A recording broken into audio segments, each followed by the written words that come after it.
우리가 다윗 하면 되게 영웅스럽고 멋있고 정의로운 다윗만 생각하지만 다윗의 흑역사라고 말해도 과언이 아니에요. 도둑질을 했다는 거예요. 약탈을 했다는 거예요. 그냥 훔친 정도가 아니라 족속들의 남자와 여자를 다 죽였다는 거예요, 여러분. 왜 다 살려두지 않았을까요? 소문나면 안 되니까. 흔적을 남기지 않게 그렇게 잔인하게 사람들 죽였다는 거. 그리고 다 양과 소와 나귀를 다 낙타를 다 빼앗아 가지고 우리 가족들 먹여 살리라고 훔쳐왔다는 거예요. 다윗은요, 블레셋으로 오기 전까지는 착하고 정의롭고 순수한 사람이었죠. 무엇 때문에 다윗이 이런 일까지 하게 된 것일까? 가족들 때문에 망명을 하게 된 거고, 그리고 적이었던 아기스 왕과 동거했다는 거예요.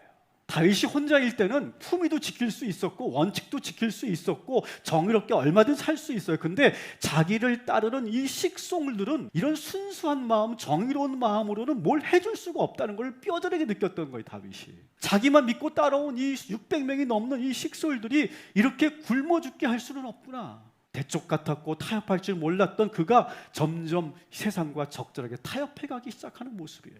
심지어는요, 거짓말도 잘하기 시작합니다, 다윗이. 아기스 왕이 이렇게 질문합니다. 오늘은 어딜 가서 훔쳐왔는고? 그랬더니 다윗이 유다 네겝 여라무엘 사람의 네겝과 겐 사람의 네겝이니이다 이렇게 말해요. 네겝이라고 하는 지역은 이스라엘 동족들이 살고 있는 곳이거든요. 근데 이건 거짓말이에요. 사실 다윗은 그렇게 네겝 지역까지 가지 않았고 어디를 가서 습격을 했냐면 8절을 보면 거짓말을 한 거예요. 네겝 지역에 사는 이스라엘 동족들을 공격했다고 말하면 아기스 왕이 좋아할 거 아니에요. 동족들까지 약탈할 놈이 됐구나, 도덕죄가 됐구나, 이렇게 안심하게 될 거 아니겠어요. 크게 기뻐했다고 돼 있어요. 그리고 다윗을 더 좋게 봅니다. 다윗의 이 변화된 행동을 여러분 어떻게 보십니까? 이방 땅으로 도망가고 굴욕적으로 고개도 숙이고 약탈까지 하는 도적대가 되었고 거짓말까지 이제는 능숙능란하게 하고 있는 다윗. 도덕적으로 본다면 이 다윗의 이 변화된 행동은 정당화될 수 없어요. 식구를 위해서라면 자존심도 버리는 거예요. 고개도 얼마든지 숙일 수 있습니다. 자기가 하고 싶은 거 다 포기한 지 오래고, 때로는 우리 가족들은 알지 못하지만 도덕적이지 못한 일에 불가피하게 타협할 때도 있었을 거예요. 당신들만 알고 있는 그런 숨어있는 이야기들이 있을 거예요. 치열하게 경쟁하면서 온몸에 만시창이가 됩니다. 그 괴로움을 이기지 못하고 술자를 기울이고 집에 돌아와서는 아무 말 하지 않습니다. 걱정 끼칠까 봐. 다윗은 지금 자기를 믿고 따르는 600명의 그 식솔들과 자기 가족들을 위해서 고개도 숙이고 약탈도 하고 거짓말도 하는 거예요. 내가 이렇게 해서 우리 가족들만큼은, 우리 자식들만큼은 그렇게 비굴하게 살지 않도록 하고 싶어서 자기가 대신 피를 흘리며 밖에서 싸우고 있는 거예요.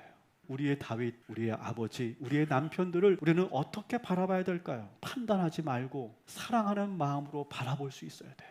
지금 다윗이 고민하며 서 있었던 자리, 낭떠러지 같은 곳이에요. 벼랑 끝에서 목숨을 걸고 싸우던 자리예요. 가장들이 서 있는 자리는 만만치 않은 자리입니다, 여러분. 다윗이 이스라엘의 적대국으로 망명한 것은 단순히 배신이라고 매도하면 안 돼요. 노략질을 일삼았다고 다윗을 그렇게 쉽게 정죄할 수 없다고 저는 생각해요. 거짓말했다고 도덕적이지 못하다고 비난할 수 없습니다. 다윗이 그 상황에 자신을 더럽히지 않았다면, 피 흘리지 않았다면 이 600명이 넘는 식솔들과 가족들은 광야 한복판에서 모두 굶어 죽었을 거예요. 우리의 가정들이 사회에서, 일터에서 어떻게 살고 있는지 우리는 알 필요가 있어요. 얼마나 치열하게 살았는지, 자존심 구기며 고개 숙이며 살고 있었는지, 양심의 가책을 느끼며 얼마나 마음속으로 괴로워하며 살고 있는지, 그러면서도 그렇게밖에 할 수 없는 가장들을 여러분 긍휼한 눈으로 바라볼 수 있기를 주님의 이름으로 축원합니다.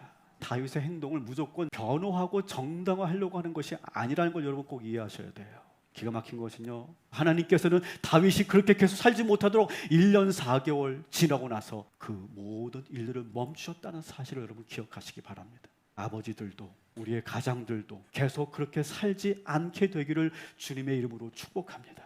꼭 그렇게 기도해 주시기 바랍니다.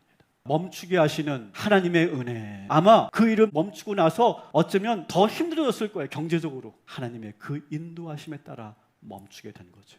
멈춰야 할 때 멈추시기를 주님의 이름으로 축원합니다. 우리 아버지들이 스스로 하나님께 자신의 갈등과 고민을 고백하고 자신의 죄를 회개하고 앞으로의 계획들을 물을 수 있다면 우리 아버지들은 살아날 수가 있는 거예요.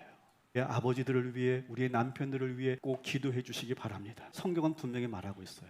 아들들아 아비의 훈계를 들으며 명철을 얻기를 주의하라. 아버지의 말씀은 절대적이지 않지만 아버지의 굴곡진 인생은 답이 있습니다. 저는 그렇게 오늘 이 말씀을 해석합니다. 아버지 다윗의 그 굴곡진 인생을 통해 자녀들은 보고 배우는 것이죠. 아버지가 인생으로 몸으로 자기의 모든 것을 보여줌으로 우리들에게 말씀하고 계시는 것이죠. 아들들아 아비의 훈계를 들으며 명철을 얻기에 주의하라. 그 아버지의 마음, 어머니의 그 사랑, 그 헌신을 다시 한번 느끼게 되는 귀한 이 예배가 되시기를 주님의 이름으로 축원합니다.